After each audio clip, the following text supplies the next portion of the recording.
Hare Krishna. Om Namo Bhagavate Vasudevaya. Om Namo Bhagavate Vasudevaya. Om Namo Bhagavate Vasudevaya. Om Ajnanatimidandasya Jnananjanashalakaya Chakshurunmilitam Yena Tasmai Shri Gurave Namaha. Namo Om Vishnupadaya Krishna Preshtaya Bhutale Srimate Bhaktivedanta Swaminiti Namine. Namaste Saraswate Deve Gauravani Pracharine Nirvishesha Shunyavadi Paschatya Deshatarine. Jaya Shri Krishna Chaitanya Prabhu Nityananda Shri Advaita Gadadhara Shri Vasadi Gaura Bhakta Vrinda. Hare Krishna Krishna Krishna Hare Hare Hare Rama Rama Rama Hare Hare. Hare Krishna. Adhyayam 6 Ashtanga യോഗയെ കുറിച്ചാണ് ഈ അധ്യായത്തിൽ വിവരിക്കുന്നത്. ഹരേ കൃഷ്ണ.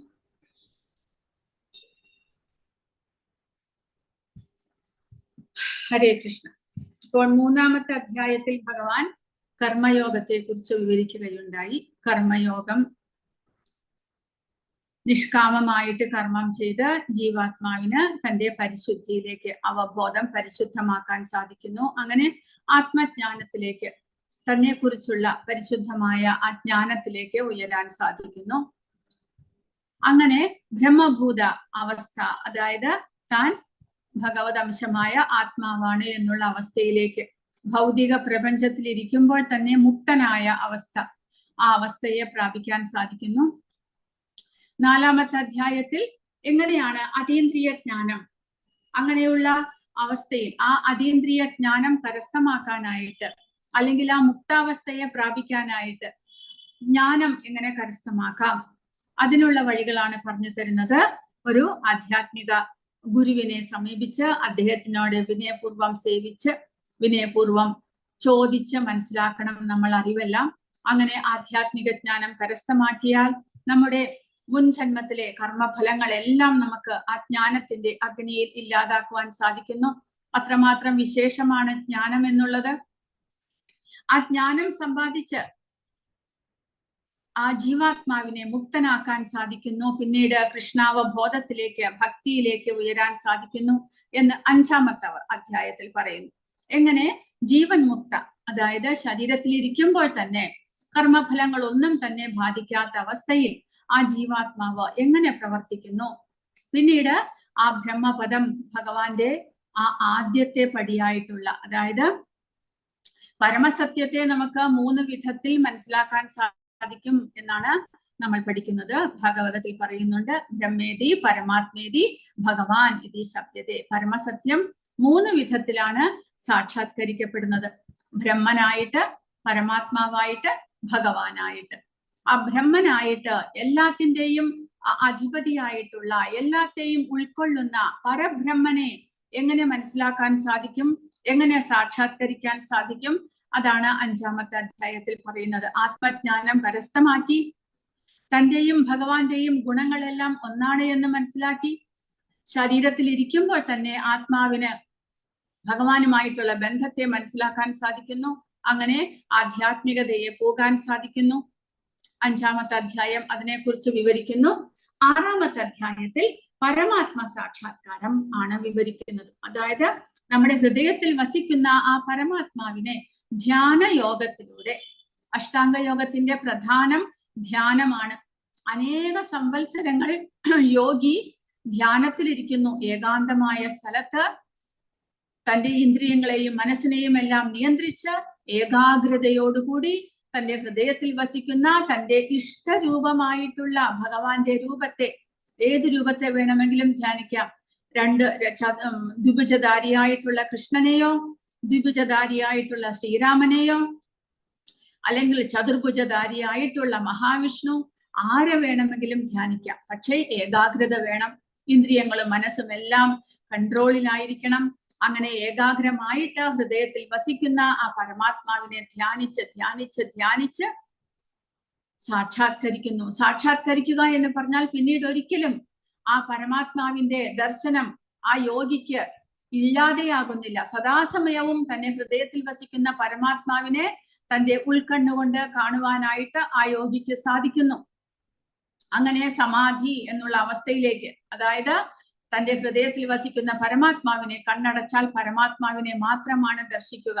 വേറെ ഒന്നും തന്നെ ആ യോഗിക്ക് ദൃശ്യമാകുന്നില്ല. അങ്ങനെ സമാധി അവസ്ഥയിലേക്ക് ഉയരുവാനായിട്ട് സാധിക്കുന്നു. പക്ഷെ അതിന് ആ സമാധി എത്തുന്നതിന് മുന്നേ, സമാധി അവസാനത്തെ പടിയാണ് അഷ്ടാംഗ യോഗത്തിൽ. 8 ഗോവണിപ്പടികളാണുള്ളത്. അഷ്ടാംഗ യോഗ പരിശീലിക്കുമ്പോൾ അതിന്റെ അവസാനമാണ് സമാധി. അതിനു മുന്നേ 7 പടികൾ വേറെ കയറാനുണ്ട്. അതായത് ഇന്ദ്രിയ നിയന്ത്രണങ്ങൾ ചെയ്ത് മനസ്സിനെ നിയന്ത്രിച്ച്, പിന്നീട് എങ്ങനെ നിയന്ത്രിക്കണം? നിഷ്കാമമായിട്ട് കർമ്മം ചെയ്ത് പരിശുദ്ധനായി പിന്നീട് വേണം ധ്യാനത്തിലേക്ക് മുന്നേറുവാനായിട്ട്. അങ്ങനെ അഷ്ടാംഗ യോഗയിലൂടെ നമ്മുടെ ഹൃദയത്തിൽ വസിക്കുന്ന പരമാത്മാവിനെ ദൃശ്യമാക്കാനായിട്ട്, അതായത് ശരീരത്തിനുള്ളിൽ ഇരിക്കുമ്പോൾ തന്നെ ജീവാത്മാവിന് ആ പരമാത്മാവിന്റെ സാന്നിധ്യത്തെ മനസ്സിലാകുന്നു. അതാണ് ഇമ്പോർട്ടന്റ് ആയിട്ടുള്ളത്. ഭൗതിക ശരീരത്തിനുള്ളിൽ വസിക്കുമ്പോൾ തന്നെ ജീവാത്മാവ് മുക്തനായി തന്നോടൊപ്പം വസിക്കുന്ന ആ പരമാത്മാവിനെ ദർശിക്കാൻ സാധിക്കുക. അതാണ് അഷ്ടാംഗ യോഗയിലൂടെ ആ യോഗികൾക്ക് സാധ്യമാകുന്നത്. അപ്പോൾ അതിനെ പടിപടിയായിട്ടുള്ള 8 സ്റ്റെപ്പുകളാണുള്ളത്. അതാണ് ഈ അധ്യായത്തിൽ നമുക്ക് പറഞ്ഞു തരുന്നത്, ഭഗവാൻ പറഞ്ഞു തരുന്നത്. അപ്പോൾ ഇതെല്ലാം ഇന്നത്തെ കാലത്ത് ഇതൊന്നും തന്നെ സാധ്യമാകുകയില്ല. കാരണം അനേക സംവത്സരങ്ങൾ ഇതിനു വേണ്ടിയിട്ട് ആ യോഗി മാറ്റിവെക്കേണ്ടി വരും. നമുക്കറിയാം, സത്യയുഗത്തിലും ത്രേതായുഗത്തിലും എല്ലാം യോഗികൾ അനേക കാലം തപസ് ചെയ്തുകൊണ്ട് ഇങ്ങനെ കാട്ടിൽ വസിക്കുകയാണ്. കാരണം ആ സമയത്തെല്ലാം തന്നെ അനേക സംവത്സരം ആയുസ്സുണ്ടായിരുന്നു. സത്യയുഗത്തിലെ ആയുസ് 1,00,000-ഓളം വർഷമാണ് എന്നാണ് പറയുന്നത്. ത്രേതായുഗമാകുമ്പോഴത്തേക്കും അത് 10,000 വർഷമായിട്ട് കുറയുന്നു. ദ്വാപരയുഗമാകുമ്പോൾ 1000 വർഷമാകുന്നു. കലിയുഗത്തിൽ 100 വർഷം മാത്രമേ ആയുസ്സുള്ളൂ. ഈ 100 വർഷത്തിനുള്ളിൽ നമ്മൾ എങ്ങനെയാണ് അഷ്ടാംഗയോഗം പരിശീലിച്ച് ഭഗവാനെ നമ്മുടെ ഹൃദയത്തിൽ ധ്യാനിക്കുവാനായിട്ട് സാധിക്കുക? അപ്പോൾ സത്യയുഗത്തിൽ ഇത് സാധാരണമായിരുന്നു. കാരണം 1,00,000 വർഷത്തോളം ആയുസ്സുള്ളപ്പോൾ അതിൽ നമുക്ക് അനേകം ആ ഭക്തന്മാർക്ക് അനേക സംവത്സരങ്ങൾ ധ്യാനത്തിലൂടെ ഭഗവാനെ സാക്ഷാത്കരിക്കുക എന്നുള്ളത് വളരെ എളുപ്പം എന്ന് പറഞ്ഞാൽ ആയുസ് അത്ര മാത്രം ഉണ്ടായിരുന്നു. ഒരേ ജന്മത്തിൽ തന്നെ ഇത് സാധ്യമാകുമായിരുന്നു. പക്ഷെ ഇപ്പോൾ അത് സാധ്യമല്ല. പിന്നീട് എന്തിനാണ് ഭഗവാൻ ഇത് നമുക്ക് പറഞ്ഞു തരുന്നത് എന്ന് ചോദിച്ചു കഴിഞ്ഞാൽ, ഇതും ആത്മസാക്ഷാത്കാരത്തിന്റെ അല്ലെങ്കിൽ ഭഗവത് സാക്ഷാത്കാരത്തിന്റെ ഒരു വഴിയാണ്. അതുകൊണ്ട് ഭഗവാൻ എല്ലാ വഴികളെ കുറിച്ചും നമുക്ക് പറഞ്ഞു തരികയാണ്. കർമ്മയോഗം പറഞ്ഞു തരുന്നു, പിന്നീട് ജ്ഞാനയോഗം പറഞ്ഞു തരുന്നു, പിന്നീട് അഷ്ടാംഗ യോഗം, പിന്നീട് ഹഠയോഗം, അങ്ങനെ ഭക്തി യോഗം, എല്ലാ യോഗങ്ങളും എല്ലാ പ്രക്രിയകളും ഭഗവാൻ ഭഗവത്ഗീതയിലൂടെ നമുക്ക് പറഞ്ഞു തരികയാണ്. കാരണം എല്ലാ വഴികളും ഭഗവാന്റെ പരമപദത്തിലേക്ക് നമ്മളെ കൊണ്ടെത്തിക്കുന്ന വഴികളെല്ലാം തന്നെ. പക്ഷേ എളുപ്പ വഴി ഏതാണ് എന്ന് അതും ഭഗവാൻ പറയുന്നുണ്ട്. 12-ാമത്തെ അധ്യായത്തിൽ ഭഗവാൻ ഇഷ്ടപ്പെട്ടതും ഏറ്റവും മനുഷ്യർക്ക് ഏറ്റവും എളുപ്പമായിട്ടുള്ളതും ഏതാണ് എന്ന് പറയുന്നുണ്ട്. എങ്കിലും മറ്റുള്ള വഴികളെ കുറിച്ചുള്ള എല്ലാ കാര്യങ്ങളും ഭഗവാൻ ഡീറ്റെയിൽ ആയിട്ട് നമുക്ക് പറഞ്ഞു തരുന്നു. അപ്പോൾ 6-ാമത്തെ അധ്യായം ധ്യാനയോഗം, അഷ്ടാംഗ യോഗയിലൂടെ എങ്ങനെ പരമാത്മ സാക്ഷാത്കാരം ലഭ്യമാകുന്നു എന്നുള്ളതാണ്. മുൻ അധ്യായത്തിലേക്കുള്ള ബന്ധം എന്താണ്? 5-ാമത്തെ അധ്യായത്തിൽ നിഷ്കാമ കർമ്മയോഗയിലൂടെ എങ്ങനെ മുക്തി നേടാം എന്ന് കൃഷ്ണൻ വിവരിക്കുകയും അഷ്ടാംഗ യോഗയുടെ ആമുഖം നൽകുകയും ചെയ്തു. 26-27 ശ്ലോകങ്ങളിലൂടെ ഭഗവാൻ അഷ്ടാംഗ യോഗയിലൂടെ എങ്ങനെയാണ് യോഗി ഭഗവാന്റെ പരമപദം പോകുന്നത് എന്ന് 2 ശ്ലോകങ്ങളിലൂടെ പറയുന്നു. ഈ അധ്യായത്തിൽ മനസ്സിനെയും ഇന്ദ്രിയങ്ങളെയും നിയന്ത്രിക്കാനുള്ള ഒരു മാർഗമായി കൃഷ്ണൻ അഷ്ടാംഗ യോഗയെ കൂടുതൽ വിശദമായി വിവരിക്കുന്നു. അഷ്ടാംഗ യോഗയുടെ നൂതന ഘട്ടങ്ങൾ പരിശീലിക്കുന്നതിനുള്ള മുൻവ്യവസ്ഥ നിഷ്കാമ കർമ്മയോഗ പരിശീലനത്തിലൂടെ ശുദ്ധീകരിക്കപ്പെടണം. അപ്പോൾ കർമ്മം അവനവന്റെ കർത്തവ്യം അനുഷ്ഠിക്കണം. യോഗി അഷ്ടാംഗ യോഗയിലൂടെ ധ്യാനത്തിലേക്ക് പ്രവേശിക്കാൻ ആഗ്രഹിക്കുന്ന യോഗി അവനവന്റെ കർത്തവ്യങ്ങൾ നിഷ്കാമമായിട്ട് ചെയ്ത് പരിശുദ്ധനാകണം. എന്ന് പറഞ്ഞാൽ ഭഗവാന്റെ സേവനങ്ങൾ, ഭഗവാനെ ആരാധിക്കണം. എങ്ങനെ? കർമ്മം ചെയ്ത്, അവനവന്റെ കർമ്മം ചെയ്ത് അതിന്റെ ഫലം ആഗ്രഹിക്കാതെ ഭഗവാനെ ആരാധിച്ച് ഇന്ദ്രിയങ്ങളെയും മനസ്സിനെയും നിയന്ത്രിക്കണം. പല പല യോഗ പരിശീലനങ്ങളിലൂടെ ഇന്ദ്രിയങ്ങളെയും മനസ്സിനെയും നിയന്ത്രിച്ച്, ശ്വാസോച്ഛ്വാസത്തെ നിയന്ത്രിച്ച് ആ ഘട്ടത്തിൽ എത്തിക്കഴിഞ്ഞാൽ പിന്നീട് ശരീരവും മനസ്സും ഇന്ദ്രിയങ്ങളും എല്ലാം ആ യോഗിയുടെ നിയന്ത്രണത്തിലായി കഴിഞ്ഞാൽ പിന്നീട് ധ്യാനത്തിലേക്ക് പുറപ്പെടുകയാണ്. ധ്യാനം എവിടെ ചെയ്യുന്നു? അതിനാണ് ഹിമാലയത്തിലേക്കും മറ്റുമായിട്ട് യോഗികളെല്ലാം പോകുന്നത്. ഏകാന്തമായ സ്ഥലത്ത് വസിച്ചുകൊണ്ട് ബാഹ്യമായ ഒരു ശബ്ദമോ ഒരു ഡിസ്റ്റർബൻസോ ഇല്ലാതെ യോഗി ഏകാന്തമായ സ്ഥലത്ത് വസിച്ചുകൊണ്ട് ധ്യാനിക്കുന്നു. അപ്പോൾ ധ്യാനത്തിന്റെ പ്രോസസ്സിന് മുന്നേ ഇന്ദ്രിയങ്ങളെയും മനസ്സിനെയും നിയന്ത്രിക്കുന്ന ഒരു പ്രോസസ് ഉണ്ട്. അതാണ് നിഷ്കാമ കർമ്മ യോഗത്തിലൂടെ പരിശീലനം ചെയ്ത് യോഗി നേടുന്നത്. അഷ്ടാംഗ യോഗത്തെ കുറിച്ച് വിശദമായി ചർച്ച ചെയ്യുന്നതിലൂടെ ഭഗവാൻ കൃഷ്ണൻ അപ്രായോഗിക, അതായത് പിന്തുടരാൻ പ്രയാസമുള്ള പാതയായിട്ട് ഇതിനെ സ്ഥാപിക്കുന്നു. അതിനാൽ ഭക്തി യോഗയ്ക്ക് അനുകൂലമായി ഒരാൾ ഇതിനെ നിരസിക്കണം. അപ്പോൾ അഷ്ടാംഗ യോഗം ഭഗവാൻ വിശദീകരിച്ചു വന്നെങ്കിലും ഇത് നമുക്ക് മനുഷ്യർക്ക് ഇത് പരിശീലിക്കാൻ പ്രയാസമുള്ള ഒരു കാര്യമായിട്ട് ഭഗവാൻ പറയുന്നു. അനാസക്തിയോടെ, അതായത് കർമ്മത്തിന്റെ ഫലത്തിൽ ആസക്തിയില്ലാതെ കർമ്മത്തിലൂടെ യോഗയിൽ പുരോഗമനമാണ് അഷ്ടാംഗ യോഗയിൽ പറയുന്നത്. ആദ്യത്തെ സ്റ്റെപ്പ് അതാണ്. നിഷ്കാമ കർമ്മ യോഗികൾ പോലുള്ള അഷ്ടാംഗ യോഗികൾ പുരോഗതിക്കായി നിഷ്കാമ കർമ്മത്തിൽ ഏർപ്പെടുന്നു. യഥാർത്ഥ ത്യാഗം പ്രകടമാകുന്നത് ഉടമസ്ഥതയിൽ നിന്നുള്ള അകൽച്ചയിലും ആസ്വാദന പ്രവണതയിലും ആണ്, അല്ലാതെ പ്രവർത്തനങ്ങൾ അവസാനിപ്പിക്കണമെന്നില്ല. അതായത് നമ്മുടെ ത്യാഗം, നമ്മുടേതായിട്ടുള്ളതെല്ലാം, നമ്മുടെ ആ ഓണർഷിപ്പ് നമുക്ക് എങ്ങനെ ഉപേക്ഷിക്കാം, ഇതെല്ലാം എന്റേതാണ് എന്നുള്ള ആ മാനസികമായ അവസ്ഥയിൽ നിന്ന് എങ്ങനെ പുറത്തു വരാം നമുക്ക്? അതായത് ഇതൊന്നും തന്നെ നമ്മുടേതല്ല, കാണുന്നതെല്ലാം, നമ്മൾ ഉപയോഗിക്കുന്നതെല്ലാം ഭഗവാന്റേതാണ് എന്നുള്ള ആ ഒരു ചിന്ത നമ്മുടെ ഉള്ളിൽ വളർത്തിയെടുക്കുക. പിന്നീടോ ഇതൊന്നും എന്റേതല്ലാത്തത് കൊണ്ട്, ഇതൊന്നും ആസ്വദിക്കുന്നത് അതിനുള്ള യോഗ്യത എനിക്കില്ല, അല്ലെങ്കിൽ ഇത് ഭൗതികമായ വസ്തുക്കളുടെ ആസ്വാദനം എന്നെ ബന്ധനത്തിലേക്കാണ് നയിക്കുന്നത് എന്നുള്ള ചിന്തയിലൂടെ ആ ആസ്വാദനവും നമ്മൾ തിരസ്കരിക്കുക. അങ്ങനെ പ്രവർത്തനങ്ങളൊന്നും, കർമ്മങ്ങളൊന്നും അവസാനിപ്പിക്കേണ്ടതില്ല. പിന്നെയോ അവബോധമാണ് നമ്മൾ മാറ്റേണ്ടത് എന്ന് പറയുന്നു. കൃഷ്ണാവബോധം നിസ്വാർത്ഥതയുടെ പരമമായ തലമാണ്. കാരണം ഒരു ഭക്തൻ കൃഷ്ണന്റെ പ്രീതി മാത്രമേ ആഗ്രഹിക്കുന്നുള്ളൂ. ശ്രീ ഭഗവാൻ ഉവാച അനാശ്രിതഃ കർമ്മഫലം കാര്യം കർമ്മ കരോതി യഃ സസന്യാസി ച യോഗി ച ന നിരഗ്നിർന ചാക്രിയഃ. അപ്പോൾ ഒന്നാമത്തെ ശ്ലോകത്തിൽ ഭഗവാൻ പറയുന്നത് ആരാണ് സന്യാസി, അല്ലെങ്കിൽ ആരാണ് യഥാർത്ഥത്തിലുള്ള യോഗി എന്ന് ഭഗവാൻ പറഞ്ഞു തരുന്നു. കർമ്മത്തിന്റെ ഫലത്തിൽ ആസക്തിയില്ലാതെ ധാർമ്മിക ബാധ്യത എന്ന നിലയിൽ കർമ്മം ചെയ്യുന്ന ആളാണ് സന്യാസി എന്നാണ് ഭഗവാൻ പറയുന്നത്. സന്യാസി എന്ന് പറഞ്ഞാൽ ആരാണ്?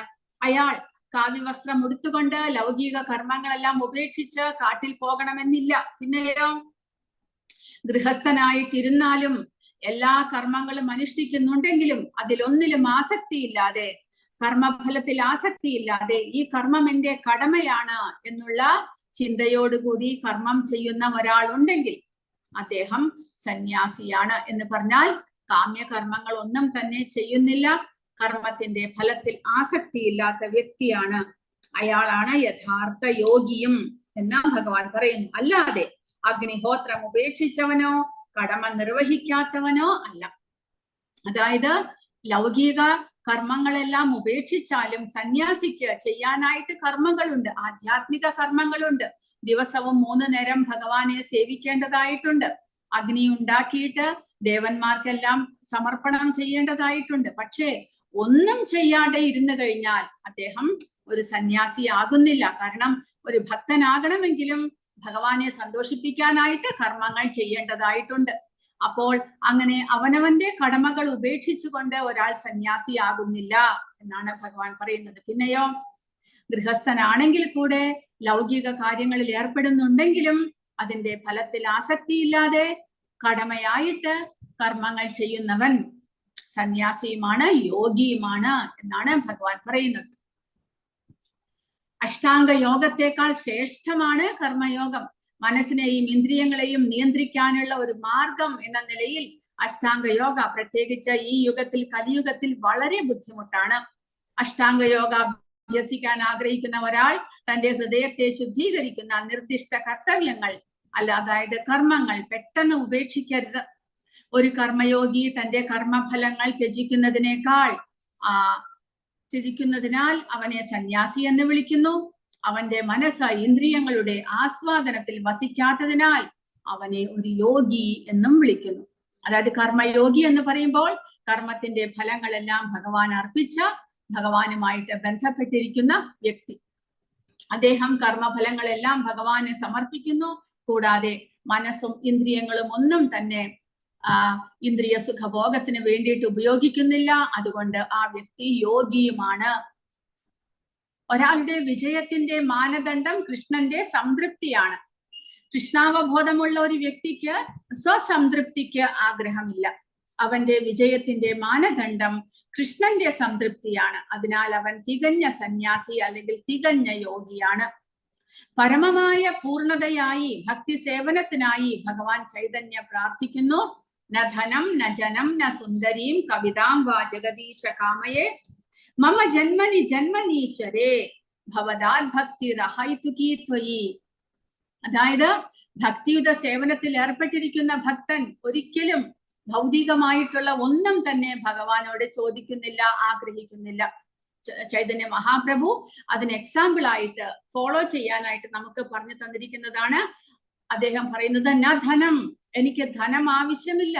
ന ജനം, എനിക്ക് ഫോളോവേഴ്സ്, എന്റെ പാത പിന്തുടരുന്ന ഒരുപാട് ജനങ്ങൾ, ഫോളോവേഴ്സ് ആവശ്യമില്ല. ന സുന്ദരിയും, സുന്ദരികളായ യുവതികളുടെ എന്നെ ആഗ്രഹിക്കണമെന്നോ അല്ലെങ്കിൽ എനിക്ക് സുന്ദരിയായ ഒരു യുവതിയെ വിവാഹം കഴിക്കണമെന്നോ ഒരു ആഗ്രഹവുമില്ല. അതും വേണ്ട. ഭൗതികമായിട്ടുള്ള ആഗ്രഹങ്ങളൊന്നും തന്നെയില്ല. പിന്നെയോ കവിതാം, പ്രശസ്തി, അതും ഞാൻ ആഗ്രഹിക്കുന്നില്ല. പിന്നെയോ മമ ജന്മനി ജന്മനീശ്വരേ, എത്ര ജന്മങ്ങൾ എനിക്ക് എടുക്കേണ്ടി വന്നാലും ആ ജന്മങ്ങളിലെല്ലാം ഭവദാത് ഭക്തിർ അഹൈതുകീ ത്വയി, അങ്ങയോടുള്ള ഭക്തി. എങ്ങനെയുള്ള ഭക്തി? അഹൈതുകീ, കാരണമെന്നും ഇല്ലാതെ, ഉപാധികളൊന്നും ഇല്ലാതെ അങ്ങയെ സ്പോണ്ടേനിയസ് ആയിട്ട് എനിക്ക് ഭക്തിയുത സേവനം ചെയ്യാൻ സാധിക്കണം. അതാണ് ഞാൻ ആഗ്രഹിക്കുന്നത്. അല്ലാതെ ഭൗതികമായിട്ടുള്ള നേട്ടങ്ങളോ ധനമോ സുന്ദരികളോ പ്രശസ്തിയോ ജനങ്ങളോ ഒന്നും തന്നെ എനിക്ക് ആവശ്യമില്ല. അപ്പോൾ ഭക്തൻ അങ്ങനെയാണ് ഭഗവാനോട് പ്രാർത്ഥിക്കുന്നത്, അങ്ങനെയാണ് ജീവിക്കുന്നത്. അങ്ങനെയുള്ള ഭക്തൻ സന്യാസിയുമാണ്, യോഗിയുമാണ് എന്നാണ് ഭഗവാൻ പറയുന്നത്. യം സന്യാസമിതി പ്രാഹുർ യോഗം തം വിദ്ധി പാണ്ഡവ നഹി സന്യസ്ത സങ്കൽപ്പോ യോഗി ഭവതി കശ്ചന. സന്യാസവും യോഗവും തമ്മിലുള്ള ബന്ധം രണ്ടും ഒന്ന് തന്നെയാണ്. ആക്ച്വലി ശരിയായ പാതയിലൂടെ പോകുകയാണെങ്കിൽ സന്യാസിയും യോഗിയും ഒരേ പാതയിൽ തന്നെയാണ്. രണ്ടും ഭഗവാനിലേക്ക് എത്തിക്കുന്നു, രണ്ട് വഴികളും. നിഷ്കാമകർമ്മം ത്യാഗത്തിന് തുല്യമാണ്. കാരണം രണ്ടിനും ഇന്ദ്രിയ സംതൃപ്തിക്കുള്ള ആഗ്രഹത്തിൽ നിന്ന് സ്വാതന്ത്ര്യം ആവശ്യമാണ്. അപ്പോൾ രണ്ടിനും നിഷ്കാമകർമ്മം ആവശ്യമാണ്. യോഗം പരിശീലിക്കാനും സന്യാസം പരിശീലിക്കാനും നിഷ്കാമകർമ്മമാണ് ആവശ്യമാണ്. അപ്പോൾ രണ്ടും ഒരേ വഴിയിലേക്ക് നയിക്കുന്നു. യഥാർത്ഥ സന്യാസം എന്ന് പറഞ്ഞാൽ യോഗം അല്ലെങ്കിൽ ഭക്തി, ജീവാത്മാവ് എന്ന നിലയിൽ തന്റെ മൂല സ്വരൂപം എന്താ എന്നറിയുകയും അതിനനുസരിച്ച് പ്രവർത്തിക്കുന്നതും സൂചിപ്പിക്കുന്നു. അല്ലെങ്കിൽ സന്യാസം അല്ലെങ്കിൽ യോഗം എന്ന് പറഞ്ഞാൽ തന്റെ ശരിയായ പൊസിഷൻ എന്താണ്, ജീവാത്മാവായിട്ട് തന്റെ പൊസിഷൻ എന്താണ് എന്ന് മനസ്സിലാക്കി ഭൗതിക സുഖഭോഗങ്ങളിലുള്ള ആസക്തിയെല്ലാം ഒഴിവാക്കി ഭഗവാന്റെ സേവനങ്ങൾ മാത്രം ചെയ്യുന്ന ചിലർ അത് ലൗകിക ബന്ധങ്ങൾ ഉപേക്ഷിച്ച് ചെയ്യുന്നു. ചിലർ ലൗകിക ബന്ധത്തിൽ ഇരുന്നു കൊണ്ട് തന്നെ യോഗ പരിശീലിക്കുന്നു. രണ്ടായാലും വഴി ഒന്ന് തന്നെയാണ്. ജീവാത്മാവിന്റെ സ്വരൂപസ്ഥിതി, ഭഗവാന്റെ അംശം, തടസ്ഥ ശക്തി, ബന്ധനായ അവസ്ഥ, ബദ്ധനായിട്ടുള്ള അവസ്ഥയിൽ ജീവാത്മാവ് ഭൗതിക ശക്തിയാൽ വലയം ചെയ്യപ്പെടുന്നു. യഥാർത്ഥ സ്വാഭാവിക അവസ്ഥ ജീവാത്മാവ് കൃഷ്ണാവബോധത്തിൽ ആയിരിക്കുമ്പോഴാണ് ജീവാത്മാവ് തന്റെ സ്വരൂപസ്ഥിതിയിൽ നിലനിൽക്കുന്നത്. പൂർണ്ണ ജ്ഞാന ലബ്ധി എപ്പോൾ ലഭിക്കുന്നു? എപ്പോൾ ജീവാത്മാവ് ഇന്ദ്രിയ സുഖത്തിന് വേണ്ടി പ്രവർത്തിക്കാതെ തന്റെ മൂലസ്ഥിതിയിൽ സ്ഥിതി ചെയ്യുമ്പോൾ. യോഗികൾ ഈ ഘട്ടം എങ്ങനെ കൈവരിക്കുന്നു? ഭൗതികമായ ആസക്തിയിൽ നിന്ന് ഇന്ദ്രിയങ്ങളെ തടഞ്ഞുകൊണ്ട്. അപ്പോൾ യഥാർത്ഥത്തിലുള്ള ജ്ഞാനം എപ്പോഴാണ് ലഭിക്കുന്നത്? ഭൗതികമായിട്ടുള്ള സുഖഭോഗത്തിന് വേണ്ടി ഒന്നും പ്രവർത്തിക്കാതെ ജീവാത്മാവ് ശരീരത്തിന്റെ പ്രവർത്തനങ്ങളിൽ ഒന്നും താല്പര്യമില്ലാതെ തന്റെ മൂലസ്ഥിതിയിൽ ഭഗവാന്റെ സേവനങ്ങൾ ചെയ്തുകൊണ്ടിരിക്കുമ്പോൾ ജീവാത്മാവ് അതിന് പൂർണ്ണമായ ജ്ഞാനം ലഭിക്കുന്നു. ഭക്തർ എങ്ങനെയാണ് ഈ ഘട്ടം കൈവരിക്കുന്നത്? കൃഷ്ണാവബോധമുള്ള പ്രവർത്തനങ്ങളിൽ നിരന്തരമായി ഏർപ്പെട്ടിരിക്കുന്നതിനാൽ കൃഷ്ണനിൽ അല്ലാതെ മറ്റൊന്നിലും ഇന്ദ്രിയങ്ങളെ വ്യാപരിപ്പിക്കുവാൻ ഭക്തന് സന്ദർഭം ഉണ്ടാകുന്നില്ല. അപ്പോൾ ഭക്തന് വളരെ എളുപ്പത്തിൽ ഈ അവസ്ഥ, പൂർണ്ണ ജ്ഞാനം നേടാനുള്ള അവസ്ഥയെ കൈവരിക്കാം. കാരണം ഭക്തൻ എല്ലായ്പ്പോഴും തന്റെ ഇന്ദ്രിയങ്ങളും മനസ്സും ഉപയോഗിച്ച് ഭഗവാന്റെ സേവനത്തിലാണ്. സ്വാർത്ഥ താല്പര്യം മുൻനിർത്തിയുള്ള പ്രവൃത്തികൾ ഉപേക്ഷിക്കാൻ കഴിയാത്തവർക്ക് ജ്ഞാനമാകട്ടെ യോഗമാകട്ടെ ഒരു പ്രയോജനവും ചെയ്യില്ല. അപ്പോൾ ജ്ഞാനവും യോഗവും എല്ലാം തന്നെ, ജ്ഞാനം ലഭിക്കാനുള്ള പ്രക്രിയകളും ഭഗവാനുമായി ബന്ധപ്പെടാനുള്ള പ്രക്രിയകളും എല്ലാം തന്നെ ഇന്ദ്രിയ സുഖഭോഗത്തിനുള്ള ആഗ്രഹം കൈവടിയാതെ നടക്കുന്നില്ല. അപ്പോൾ അത് നമ്മൾ പ്രധാനമായിട്ട് ആദ്യം തന്നെ തുടക്കത്തിലെ ഇന്ദ്രിയങ്ങളെയും മനസ്സിനെയും നിയന്ത്രിക്കണം. അവയെ ഭൗതിക സുഖഭോഗങ്ങൾക്ക് വേണ്ടിയിട്ടുള്ള വസ്തുവായിട്ട് കാണരുത്. പിന്നെയോ അവയെ ജ്ഞാനം സമ്പാദിക്കാനുള്ള അല്ലെങ്കിൽ ഭഗവാന്റെ സേവനങ്ങൾ ചെയ്യാനുള്ള ഉപാധികളായിട്ട് മാത്രമേ ഉപയോഗിക്കാൻ പാടുള്ളൂ. അങ്ങനെയാണെങ്കിൽ മാത്രമേ ഒരു ഭക്തനോ അല്ലെങ്കിൽ ഒരു യോഗിക്കോ ആത്മീയ ജ്ഞാനം കൈവരിക്കാൻ സാധിക്കുകയുള്ളൂ. നമ്മളും അതുപോലെ തന്നെ ഭഗവാന്റെ നാമം ജപം ചെയ്യുന്നുണ്ട്, ഭഗവാനെ കുറിച്ച് നിരന്തരം കേൾക്കുന്നുണ്ട്. പക്ഷേ സമയം കിട്ടുമ്പോഴെല്ലാം ടിവിയിൽ സിനിമ കാണുക, അല്ലെങ്കിൽ മാഗസിനുകൾ വായിക്കുക, സംസാരിക്കുന്നതെല്ലാം ഗോസിപ്പുകളാണ്. അങ്ങനെയെല്ലാം ഉണ്ടെങ്കിൽ നമുക്കും ആധ്യാത്മികതയിലേക്ക് മുന്നേറാൻ സാധ്യമല്ല. കാരണം അതെല്ലാം നമ്മുടെ മനസ്സിന്റെ വഴി തെറ്റിക്കുന്നു, മനസ്സിന്റെ സമനില തെറ്റിക്കുന്നു. നമ്മൾ ഭക്തിയുത സേവനങ്ങൾ ചെയ്യുമ്പോൾ നമ്മുടെ ഇന്ദ്രിയങ്ങളും മനസ്സും എല്ലാം തന്നെ അതിലേക്ക് മാത്രം കോൺസെൻട്രേഷൻ ചെയ്യണം. ആ ഭക്തിയുത സേവനത്തിന് വിഘാതമാകുന്നതെല്ലാം നമ്മൾ ഉപേക്ഷിക്കണം. ആ ഭൗതികമായിട്ടുള്ള നമ്മുടെ ഇന്ദ്രിയങ്ങളെ ടെൻഷൻ കൊടുക്കുന്ന അല്ലെങ്കിൽ ഇന്ദ്രിയങ്ങൾക്ക് ആകർഷണം കൊടുക്കുന്ന ഒന്നും തന്നെ നമ്മൾ ചെയ്യരുത്. കാരണം അത് നമ്മുടെ ഭക്തിക്ക് വിഘാതം ഉണ്ടാക്കുന്നു. അപ്പോൾ സ്വാർത്ഥ താല്പര്യം മുൻനിർത്തിയുള്ള പ്രവർത്തികൾ, അതായത് നമ്മുടെ ശരീരത്തിന്റെ സുഖഭോഗത്തിനായിക്കൊണ്ടുള്ള പ്രവർത്തികൾ, അത് നമ്മൾ ഉപേക്ഷിക്കണം. ഉപേക്ഷിക്കാൻ കഴിയാത്തവർക്ക് ജ്ഞാനവും യോഗവും ഒരു പ്രയോജനവും ചെയ്യുന്നില്ല. ജീവിതത്തിന്റെ യഥാർത്ഥ ലക്ഷ്യം എന്നുള്ളത് എല്ലാ സ്വാർത്ഥ സംതൃപ്തിയും ഉപേക്ഷിച്ച് പരമാത്മാവിനെ തൃപ്തിപ്പെടുത്താൻ തയ്യാറാവുക എന്നതാണ്. ഇതിൽ പരാജയപ്പെടുന്നവരാരാണ്? ഭഗവാനെ കുറിച്ച് അറിവില്ലാത്തവർ അധപ്പതിക്കുന്നു. ആരാണോ ജയിക്കുന്നത്? ഇന്ദ്രിയ ആസ്വാദനത്തിനായി ആഗ്രഹിക്കാത്ത, എപ്പോഴും പരമാത്മാവിന്റെ ആസ്വാദനത്തിൽ വ്യാപൃതനായ കൃഷ്ണാവബോധമുള്ള വ്യക്തികൾക്ക് മാത്രമേ പൂർണ്ണതയിലേക്ക് എത്തുവാൻ സാധിക്കുകയുള്ളൂ എന്ന് പറയുന്നു. ഇനി അഷ്ടാംഗ യോഗത്തിനെ കുറിച്ച് ഭഗവാൻ വിശദീകരിക്കാൻ തുടങ്ങുകയാണ്. അഷ്ടാംഗ യോഗത്തിൽ 8 പടികളാണുള്ളത്. ഏതൊക്കെയാണത്? ആദ്യത്തേത് യമ നിയമ. യമ എന്ന് പറയുമ്പോൾ, യമം എന്ന് പറയുമ്പോൾ നിയന്ത്രണങ്ങൾ, നമ്മുടെ ഇന്ദ്രിയങ്ങളെയും മനസ്സിനെയും നിയന്ത്രിക്കാനുള്ള ചര്യകളാണ് യമം എന്ന് പറയുന്നത്. നിയമം എന്ന് പറയുമ്പോൾ അതിനു വേണ്ടിയിട്ട് അഷ്ടാംഗയോഗയിൽ പുരോഗമിക്കാനായിട്ട് നമ്മൾ ചെയ്യേണ്ടതായിട്ടുള്ള കുറെ പ്രക്രിയകളുണ്ട്. കൂടാതെ ആസനം. ആസനം എന്ന് പറഞ്ഞാൽ ശാരീരിക വ്യായാമങ്ങൾ, യോഗ പരിശീലനങ്ങൾ, അതാണ് ആസനം. അതിനോടൊപ്പം തന്നെയാണ് പ്രാണായാമവും, അതായത് ശ്വാസ നിയന്ത്രണവും. ആ ശ്വാസം നിയന്ത്രിച്ച് നമ്മുടെ ഓരോ ശ്വാസോച്ഛ്വാസവുമാണ് നമ്മുടെ ആയുസ്സിനെ അളക്കുന്നത്. നമ്മുടെ ആയുസ് എന്ന് പറയുമ്പോൾ 60 വയസ്സ് 70 വയസ്സ് എന്ന് നമ്മൾ കണക്കാക്കുകയാണ്. വാസ്തവത്തിൽ നമുക്ക് ഒരു ആയുസ്സിൽ ഇത്രമാത്രം ശ്വാസോച്ഛ്വാസം ചെയ്യാനുള്ള അവസരമാണ് തന്നിരിക്കുന്നത് പ്രകൃതി. അപ്പോൾ ഈ യോഗികൾ എന്ത് ചെയ്യുന്നു? അഷ്ടാംഗ യോഗം പരിശീലിക്കുന്നവർ പ്രാണായാമത്തിലൂടെ ശ്വാസനിശ്വാസങ്ങളെ കൺട്രോൾ ചെയ്യുന്നു. അപ്പോൾ അവർക്ക് അത്രയും കാലം കൂടുതൽ ജീവിക്കാൻ സാധിക്കുന്നു. കാരണം ശ്വാസോച്ഛ്വാസമാണ് നമ്മുടെ ആയുസ്സിന്റെ അളവ്. എത്രമാത്രം ശ്വാസോച്ഛ്വാസം ഒരാൾക്ക് ഇത്ര ശ്വാസം വലിക്കുവാനുള്ള അവസരമാണ് ഒരു ജന്മത്തിൽ കൊടുക്കുന്നത് എന്നാണ് പറയുന്നത്. അപ്പോൾ പ്രാണായാമം പരിശീലിച്ച് ശ്വാസനിശ്വാസങ്ങളെ നിയന്ത്രിക്കുന്ന യോഗിക്ക് തനിക്ക് അനേക വർഷങ്ങൾ കൂടുതൽ ആയുസ് നീട്ടി ലഭിക്കുന്നു. അങ്ങനെ അതും പ്രാണായാമവും ഒരു വ്യായാമമാണ്. മനസ്സിനെ നിയന്ത്രിക്കാനുള്ള ഒരു വ്യായാമമാണ് പ്രാണായാമവും. അങ്ങനെ പ്രാണായാമത്തിലൂടെയും കൂടെ കടന്നു പോകുന്നതോടുകൂടി യമനിയമങ്ങൾ, ആസനം, പ്രാണായാമം എന്നിവയിലെല്ലാം പൂർണ്ണത നേടുമ്പോൾ ആ വ്യക്തി എന്ത് സമ്പാദിക്കുന്നു? ഇന്ദ്രിയങ്ങളെയും മനസ്സിനെയും പൂർണ്ണമായിട്ട് നിയന്ത്രിക്കുന്ന പ്രത്യാഹാര എന്നുള്ള അവസ്ഥയിലേക്ക്, ആ അവസ്ഥയിൽ എത്തുമ്പോൾ പൂർണ്ണമായിട്ടും ഇന്ദ്രിയങ്ങൾ നിയന്ത്രണ വിധേയമാകുന്നു യോഗിക്ക്.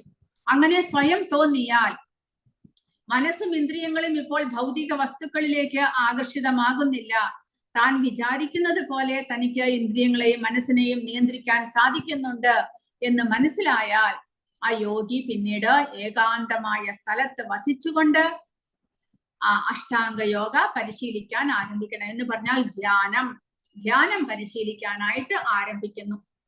ആ ധ്യാനത്തിലേക്ക് എത്തുന്നതിന് മുന്നേ ധാരണ എന്നുള്ള അവസ്ഥയുണ്ട്. അതായത് മനസ്സിനെ ഏകാഗ്രമാക്കി മനസ്സിൽ തനിക്ക് ആഗ്രഹമുള്ള, താൻ പൂജിക്കുന്ന ഭഗവാന്റെ രൂപത്തെ ധ്യാനിക്കുവാൻ പരിശീലിക്കുകയാണ് ധാരണ. അതിൽ ആ ധാരണ എന്നുള്ള അവസ്ഥ അതൊരുപാട് കാലം നീണ്ടുപോകുന്നു. കാരണം മനസ്സിനെ ഏകാഗ്രീകരിച്ച് കണ്ണടച്ചാൽ മനസ്സിൽ ഭഗവാന്റെ രൂപം ദൃശ്യമാകണം. അതിനു വേണ്ടിയിട്ട് പ്രാക്ടീസ് ചെയ്യുകയാണ് ധാരണ. ആ ധാരണ ഒരുപാട് കാലം ഇങ്ങനെ കണ്ണടച്ച് മനസ്സിൽ ഭഗവാനെ ഏകാഗ്രീകരിക്കുവാൻ, ഭഗവാന്റെ രൂപത്തിൽ ഏകാഗ്രത വരുവാനായിട്ട് ധ്യാനിച്ച് ധ്യാനിച്ച് ധ്യാനിച്ച് ഒരു തവണ പരിപൂർണനാകുന്ന അവസ്ഥയാണ് ധ്യാനം. ആ ധ്യാനത്തിൽ വീണ്ടും ആ ഭഗവാനെ കണ്ടിന്യൂസ് ആയിട്ട് ധ്യാനിക്കുകയാണ്.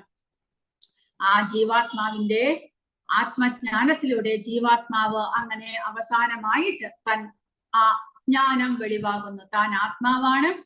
സമീപം ഇരിക്കുന്ന ഭഗവാനെയും ദർശിക്കുവാനായിട്ട് സാധിക്കുന്ന അവസ്ഥയാണ് സമാധി.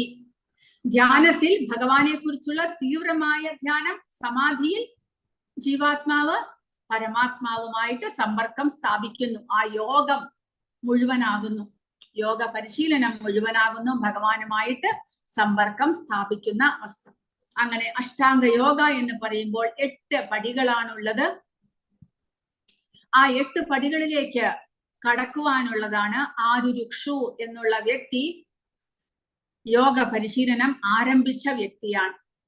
ആരുരുക്ഷോർമുനേർ യോഗം കർമ്മ കാരണമുച്യതേ യോഗാരൂഢസ്യ തസ്യൈവ ശമ കാരണമുച്യതേ.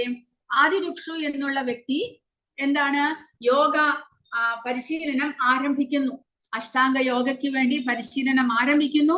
അദ്ദേഹം യമ നിയമങ്ങളെല്ലാം പരിപാലിക്കുന്നു. അതായത് താൻ ആചരിക്കേണ്ടതായിട്ടുള്ള ഒരുപാട് കർമ്മങ്ങളുണ്ട്, അതെല്ലാം ആചരിക്കുന്നു. താൻ നിയന്ത്രിക്കേണ്ടതായിട്ടുള്ള ഒരുപാട് കാര്യങ്ങളുണ്ട്, അതെല്ലാം നിയന്ത്രിച്ച് ആ യോഗി പരിശീലനം ആരംഭിക്കുന്നതിനെയാണ് ആരുരുക്ഷു എന്നുള്ള അവസ്ഥയായിട്ട് പറയുന്നത്. അഷ്ടാംഗയോഗ പദ്ധതിയിൽ പ്രാരംഭകനായ സാധകന് കർമ്മമത്രേ മാർഗം. അപ്പോൾ ഈ പരിശീലനങ്ങളെല്ലാം കർമ്മമായിട്ട് കണക്കാക്കുന്നു. ഈ കർമ്മം ചെയ്ത്, പരിശീലനങ്ങൾ ചെയ്ത് ഇന്ദ്രിയങ്ങളും മനസ്സും ഉറപ്പിക്കണം. അതാണ് ആ അവസ്ഥയെയാണ് ആരുരുക്ഷു എന്ന് പറയുന്നത്, പ്രാരംഭകൻ. എന്നാൽ യോഗാരൂഢസ്യ, അതായത് ധ്യാനത്തിലേക്ക് പ്രവേശിക്കാൻ പുറപ്പെടുന്ന ആ യോഗിക്ക് പിന്നീട് കർമ്മം ചെയ്യേണ്ടതായിട്ടൊന്നും തന്നെയില്ല. കാരണം അദ്ദേഹം ഇന്ദ്രിയങ്ങളും മനസ്സും നിയന്ത്രിച്ചു കഴിഞ്ഞിരിക്കുന്നു. യോഗസിദ്ധിയാൽ ഉയർന്നവനാകട്ടെ എല്ലാ ഭൗതിക പ്രവർത്തനങ്ങളുടെയും നിരോധനമാണ് ഉപായം. യോഗത്തിൽ പുരോഗമനം പ്രാപിച്ച ഭക്തൻ അല്ലെങ്കിൽ യോഗി എല്ലാ കർമ്മങ്ങളും ഉപേക്ഷിച്ച് ധ്യാനാവസ്ഥയിലാണ്. ഏകാഗ്രമായ ഒരു സ്ഥലത്തിരുന്ന് പിന്നീട് അദ്ദേഹം കർമ്മമേ ചെയ്യുന്നില്ല. ശരീരത്തിന് വേണ്ടിയോ ശരീരത്തിന്റെ നിലനിൽപ്പിന് വേണ്ടിയോ ഒന്നും തന്നെ ചെയ്യാതെ ഏകാഗ്രമായിട്ട് ധ്യാനം ചെയ്യുന്ന അവസ്ഥ. അപ്പോൾ യോഗ എന്ന് പറഞ്ഞാൽ അതിന്റെ അർത്ഥം പരമാത്മാവുമായി സ്വയം ബന്ധിപ്പിക്കുന്ന പ്രക്രിയയാണ്. അപ്പോൾ ഒരു ഗോവണിയുമായിട്ട് ഈ അഷ്ടാംഗ യോഗയെ താരതമ്യപ്പെടുത്തുമ്പോൾ ജീവാത്മാവിന്റെ ഏറ്റവും താഴ്ന്ന ഭൗതിക അവസ്ഥയിൽ നിന്ന് വിശുദ്ധമായ ആധ്യാത്മിക ജീവിതത്തിലെ പൂർണ്ണമായ ആത്മീയ സാക്ഷാത്കാരത്തോളം എത്തണം. അതാണ് ഗോവണിപ്പടി. അഷ്ടാംഗ യോഗ അല്ലെങ്കിൽ ഏതൊരു യോഗയാണെങ്കിലും ആദ്യം കർമ്മം ചെയ്ത് പരിശുദ്ധമാകുക ഒന്നാമത്തെ പടി. രണ്ടാമത്തെ പടിയിൽ ജ്ഞാനം സമ്പാദിക്കുക. മൂന്നാമത്തെ പടിയിൽ ഭഗവാന്റെ സാക്ഷാത് ആത്മജ്ഞാനത്തിലേക്ക് ഉയരുക. പിന്നീട് ക്രമേണ ഏതെങ്കിലും ഒരു പ്രക്രിയയിലൂടെ ഭഗവാനുമായിട്ട് ബന്ധം സ്ഥാപിക്കുക. അങ്ങനെ ഉയർന്നു പോകുന്ന ഗോവണിയായിട്ട് ഈ യോഗ പ്രക്രിയകളെ നമുക്ക് താരതമ്യപ്പെടുത്താം എന്ന് പറയുന്നു. അപ്പോൾ ആരുരുക്ഷു എന്നുള്ള ഘട്ടം പ്രാരംഭമാണ്. യോഗാരൂഢ എന്നുള്ള ഘട്ടം ഏറ്റവും ഉന്നതമായിട്ടുള്ള, അതായത് ഭഗവാനുമായിട്ട് താൻ ബന്ധപ്പെടാൻ പോകുന്ന അവസ്ഥയെ അങ്ങനെ പറയുന്നു. അപ്പോൾ ആ യോഗയെ 3 ഭാഗങ്ങളായി തിരിച്ചിരിക്കുന്നു. ജ്ഞാനയോഗ, ധ്യാനയോഗ, ഭക്തിയോഗ. ആരംഭത്തെ യോഗാരുരുക്ഷു എന്നും ഏറ്റവും ഉയർന്ന നിലയെ യോഗാരൂഢം എന്നും പറയുന്നു. അപ്പോൾ അഷ്ടാംഗ പരിശീലനത്തിന്റെ ക്രമമാനുഗതമായ പുരോഗതിയാണ് ഇവിടെ കൊടുത്തിരിക്കുന്നത്. യമ, നിയമ, ആസനം, പ്രാണായാമം, പ്രത്യാഹാരം, ധാരണ, ധ്യാനം, സമാധി. സമാധിയിൽ എത്തുന്നതോടുകൂടി ഭഗവാനുമായിട്ട് ബന്ധം സ്ഥാപിക്കുന്നു യോഗി. അതാണ് ഏറ്റവും ഉന്നതമായ ഘട്ടമായിട്ട് പറയുന്നത്. യമനിയമങ്ങളിലെല്ലാം പരിശീലിക്കുന്ന ഘട്ടം പ്രാരംഭഘട്ടമായിട്ടും കണക്കാക്കുന്നു.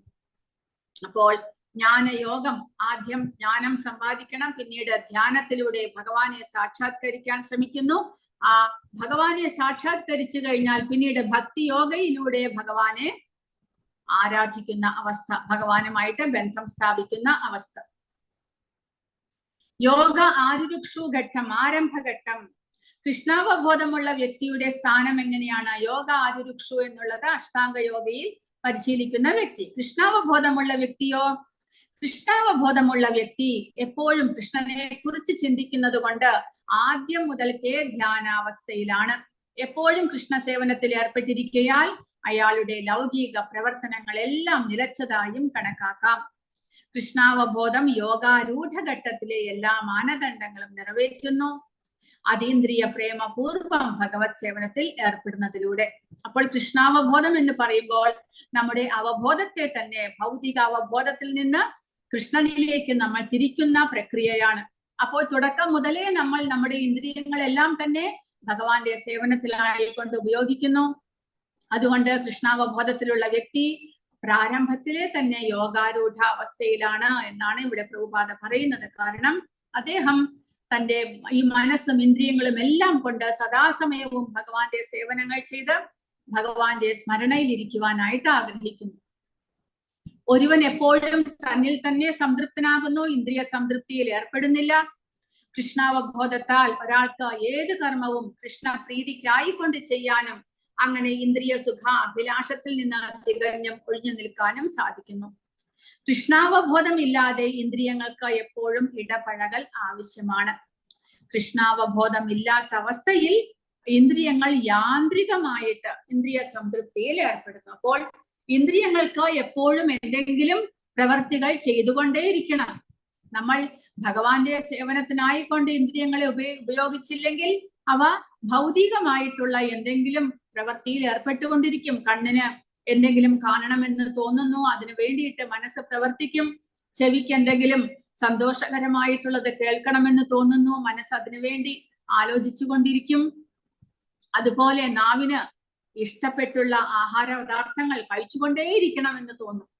അപ്പോൾ അതിനു വേണ്ടിയിട്ടും നമ്മൾ പ്രയത്നിച്ചു കൊണ്ടിരിക്കും. അപ്പോൾ കൃഷ്ണാവബോധം ഇല്ലെങ്കിൽ ഇന്ദ്രിയങ്ങൾ ഒരു ഭഗവാൻ 2-ാമത്തെ അധ്യായത്തിൽ പറയുന്നത് കൊടുങ്കാറ്റിൽ അകപ്പെട്ട ഒരു തോണിയെ പോലെ എവിടേക്കും അങ്ങോട്ടും ഇങ്ങോട്ടും എല്ലാം മനസ്സിനെ വലിച്ചുകൊണ്ടേയിരിക്കും. മനസ്സിന് പല തരത്തിലുള്ള ആഗ്രഹങ്ങൾ വന്നുകൊണ്ടേയിരിക്കും. അപ്പോൾ അവബോധം പരിശുദ്ധമായില്ലെങ്കിൽ, ഭൗതിക അവബോധത്തിലാണെങ്കിൽ ഇന്ദ്രിയങ്ങളെ നിയന്ത്രിക്കുക പ്രയാസമാണ്. എന്നാൽ കൃഷ്ണാവബോധത്തിലെ പ്രവർത്തനങ്ങളിലൂടെ നമുക്ക് ഇന്ദ്രിയങ്ങളെയും മനസ്സിനെയും കൺട്രോൾ ചെയ്യാനായിട്ട് സാധിക്കുന്നു. അപ്പോൾ അഷ്ടാംഗ യോഗി അങ്ങനെ ആ യോഗ ആരുരുക്ഷു പ്രഥമഘട്ടത്തിൽ നിന്ന് യോഗ ആരൂഢ അവസ്ഥയിലേക്ക് ഉയരാനായിട്ട് എന്താണ് പ്രധാനമായിട്ട് ചെയ്യേണ്ടത് എന്ന് ഭഗവാൻ ഈ 2 ശ്ലോകത്തിലൂടെ പറയുന്നു. ഉദ്ധരേതാത്മനാത്മാനം നാത്മാനം അവസാദയേത് ആത്മൈവ ഹി ആത്മനോ ബന്ധുർ ആത്മൈവ രിപുരാത്മനഃ ബന്ധുരാത്മാത്മനസ്തസ്യ യേനാത്മൈവാത്മനാ ജിതഃ അനാത്മനസ്തു ശത്രുത്വേ വർത്തേതാത്മൈവ ശത്രുവത്.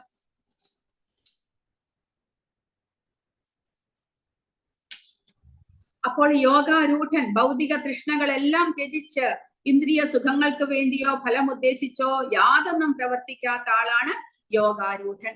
അപ്പോൾ ആ യോഗാരൂഢ കൃഷ്ണാവബോധത്തിൽ നമ്മൾ യോഗാരൂഢ അവസ്ഥയിലാണ് പ്രവർത്തിക്കുന്നത് എന്ന് പ്രഭുപാദ പറയുന്നു. കാരണം എല്ലാ കർമ്മങ്ങളും നമ്മൾ കൃഷ്ണന്റെ പ്രീതിക്കായിക്കൊണ്ടാണ് ചെയ്യുന്നത്. അതുകൊണ്ട് അപ്പോൾ പക്ഷേ കൃഷ്ണാവബോധത്തിലുള്ള വ്യക്തി, ഭക്തിയുത സേവനങ്ങൾ ചെയ്യുന്ന വ്യക്തിക്ക് പ്രത്യേകമായിട്ട് മനസ്സിനെയോ ഇന്ദ്രിയങ്ങളെയോ നിയന്ത്രിക്കേണ്ട ആവശ്യമില്ല. കാരണം മനസ്സും ഇന്ദ്രിയങ്ങളും ഭഗവാന്റെ സേവനത്തിലൂടെ നിയന്ത്രിതമാക്കപ്പെടുന്നു. എന്നാൽ അഷ്ടാംഗ യോഗയിൽ പ്രവർത്തിക്കുന്ന വ്യക്തി തന്റെ ആസനം, പ്രാണായാമം മുതലായിട്ടുള്ള യോഗചര്യയിലൂടെ മനസ്സിനെയും ഇന്ദ്രിയങ്ങളെയും നിയന്ത്രിക്കേണ്ടതാണ്. എങ്ങനെയാണ്? അതാണ് ഈ 2 ശ്ലോകങ്ങളിലൂടെ ഭഗവാൻ പറയുന്നത്. മനുഷ്യൻ മനസ്സിന്റെ സഹായത്തോടെ സ്വയം ഉദ്ധരിക്കണം, അധപ്പതിക്കരുത്. ബദ്ധനായ ആത്മാവിന് തന്റെ മനസ്സത്രേ ബന്ധു, അത് തന്നെയാണ് ശത്രുവും എന്നാണ് ആദ്യത്തെ ശ്ലോകത്തിലൂടെ ഭഗവാൻ പറയുന്നത്. ഉദ്ധരേത് ആത്മനാത്മാനം ആത്മാനം അവസാദയേത്. മനസ്സിന്റെ സഹായത്തോടെ നമ്മൾ ഉയർച്ചയിലേക്ക്, ഉന്നതിയിലേക്ക് ഉയരണം. എങ്ങനെയാണത്? മനസ്സിനെ നമ്മുടെ സുഹൃത്തായിട്ട് മാറ്റണം എന്നാണ് പറയുന്നത്. മനസ്സിനെ ഒരിക്കലും ഇന്ദ്രിയങ്ങൾക്ക്, ഇന്ദ്രിയ സുഖത്തിന് വേണ്ടിയുള്ള പരക്കം പാച്ചിലിൽ ഇന്ദ്രിയങ്ങളെ സഹായിക്കുന്ന ഒരു ശത്രുവായിട്ട് മനസ്സിനെ മാറ്റരുത്. കാരണം ആത്മാവിന്റെ സുഹൃത്തായിട്ട് മനസ്സിനെ മാറ്റിയാൽ മാത്രമേ ഇന്ദ്രിയങ്ങളെ നിയന്ത്രിക്കാൻ നമുക്ക് സാധിക്കുകയുള്ളൂ. മനസ്സ് നമ്മുടെ സുഹൃത്താണെങ്കിൽ മാത്രമേ ഇന്ദ്രിയങ്ങളെ നിയന്ത്രിക്കാൻ സാധിക്കുകയുള്ളൂ. കാരണം മനസ്സിലാണ് ചിന്തകൾ വരുന്നത്. തിങ്കിങ്, ഫീലിംഗ് ആൻഡ് വില്ലിങ്, ഇതാണ് മനസ്സിന്റെ ജോലി എന്നാണ് പ്രഭുപാദ പറയുന്നത്. എപ്പോഴും എന്തിനെ കുറിച്ചെങ്കിലും ചിന്തിച്ചു കൊണ്ടിരിക്കുക, പിന്നെ അതിനെക്കുറിച്ച് ഓർത്തോർത്ത് ഫീല് ചെയ്യുക, ഇമോഷണൽ ആക്കുക.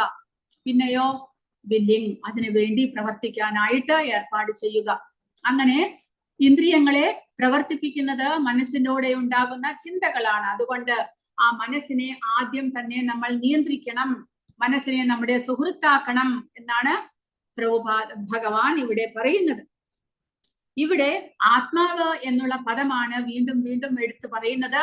അപ്പോൾ ചില ആത്മാവ് എന്നുള്ള പദങ്ങൾ, ചിലത് ആത്മാനം എന്ന് പറയുമ്പോൾ ബദ്ധനായ ആത്മാവിനെ, ആത്മാനം എന്ന് പറയുമ്പോൾ ബദ്ധനായ ആത്മാവിനെ കുറിച്ചാണ് പറയുന്നത്. ആത്മന എന്ന് പറയുമ്പോൾ സ്വയം മനസ്സിലാക്കണം. പിന്നെ ആത്മാ എന്ന് പറയുമ്പോൾ മനസ്സ്. അങ്ങനെ നമ്മൾ അതുകൊണ്ടാണ് പറയുന്നത് ഭഗവാന്റെ ശിഷ്യ പരമ്പരയിലൂടെ വരുന്ന ഭക്തിയുത സേവനത്തിലൂടെ സ്വയം ആത്മജ്ഞാനം നേടിയ ഒരു ആചാര്യന് മാത്രമേ ഭഗവാന്റെ ഈ വാക്കുകളെയെല്ലാം യഥാർത്ഥ അർത്ഥത്തിലൂടെ നമുക്ക് മനസ്സിലാക്കി തരാനായിട്ട് സാധിക്കുകയുള്ളൂ. അപ്പോൾ ഇവിടെ ആത്മാ എന്നുള്ള പദം വീണ്ടും വീണ്ടും വരുന്നുണ്ട്. ചിലത് ജീവാത്മാവിനെ കുറിച്ച്, ചിലത് മനസ്സിനെ കുറിച്ചാണ് പറയുന്നത്. അത് നമ്മൾ പ്രത്യേകമായിട്ട് മനസ്സിലാക്കണം. അപ്പോൾ എന്തുകൊണ്ടാണ് മനസ്സിനെ പ്രധാനമായിട്ട് ഇവിടെ പറയുന്നത് എന്ന് പറഞ്ഞാൽ, യോഗ പരിശീലനത്തിന്റെ കേന്ദ്ര ബിന്ദു മനസ്സാകയാൽ ഇവിടെ ആത്മപദം മനസ്സിനെയാണ് സൂചിപ്പിക്കുന്നത്.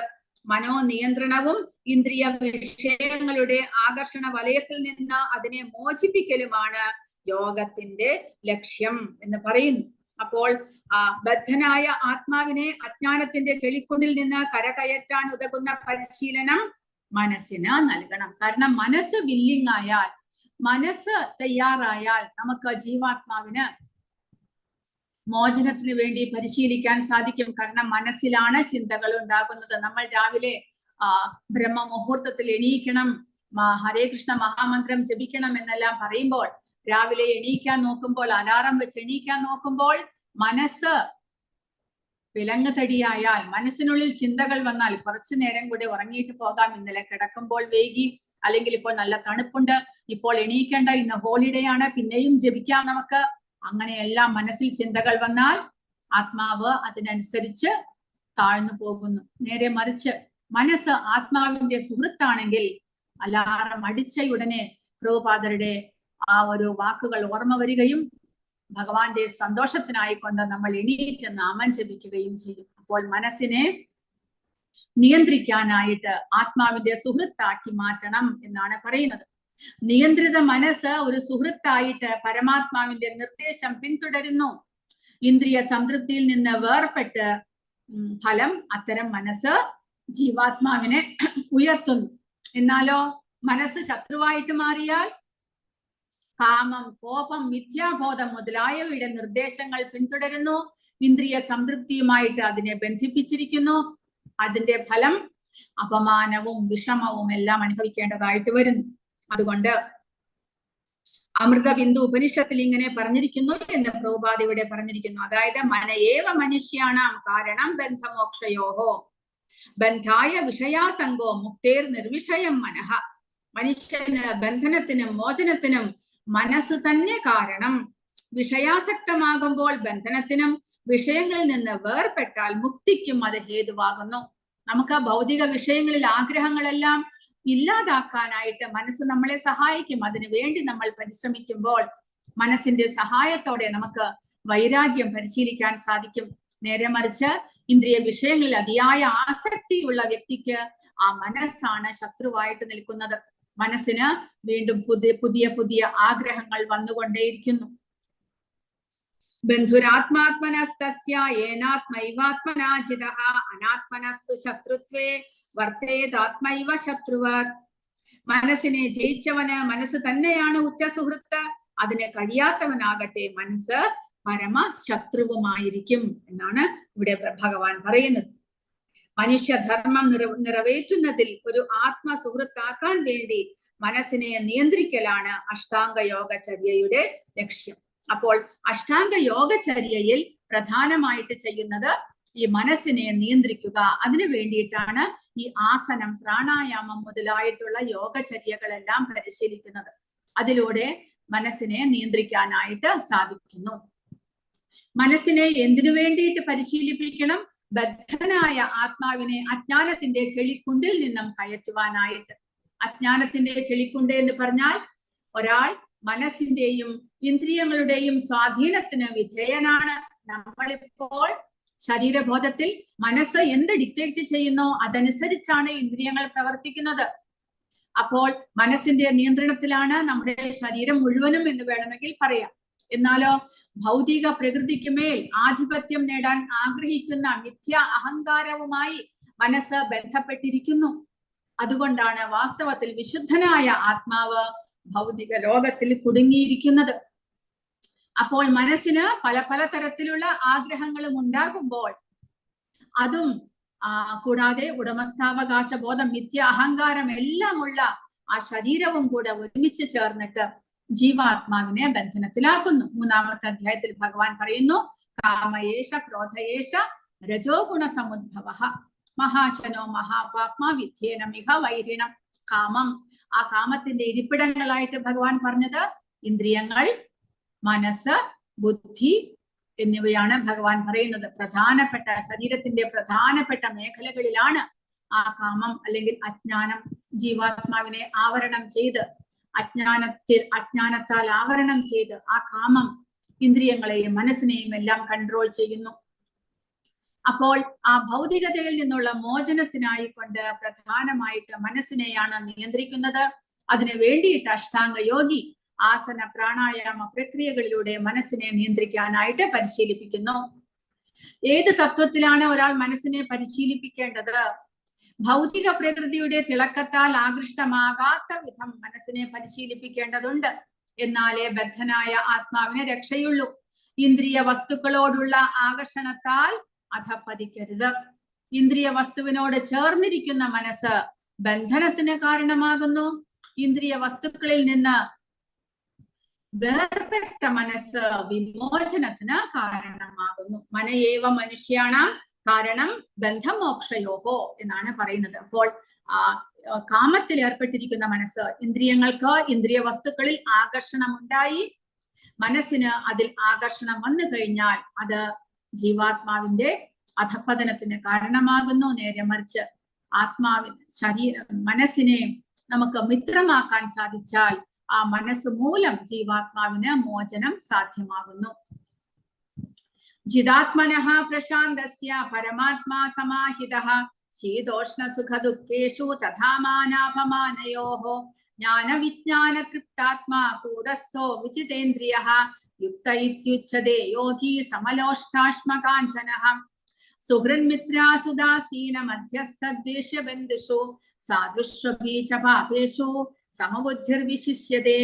അങ്ങനെ മനസ്സിനെ നിയന്ത്രിക്കാൻ സാധിച്ചു കഴിഞ്ഞ ഒരു വ്യക്തി പ്രത്യാഹാരത്തിൽ ഇന്ദ്രിയങ്ങളെയും മനസ്സിനെയും നിയന്ത്രിക്കാൻ സാധിച്ചു. ഇനി അയാൾ ധാരണ എന്നുള്ള ധ്യാന പ്രക്രിയയിലേക്ക് പുറപ്പെടുകയാണ്. അദ്ദേഹത്തിന്റെ അവസ്ഥ എന്താണ്? അദ്ദേഹം എങ്ങനെയാണ് എല്ലാത്തിനോടും പ്രതികരിക്കുന്നത്? ഭൗതിക പ്രപഞ്ചത്തിനോട് പ്രതികരിക്കുന്നത്, സുഹൃത്തുക്കളോട് പ്രതികരിക്കുന്നത്, മിത്രങ്ങളോട് പ്രതികരിക്കുന്നത്, ശത്രുക്കളോട് പ്രതികരിക്കുന്നത്.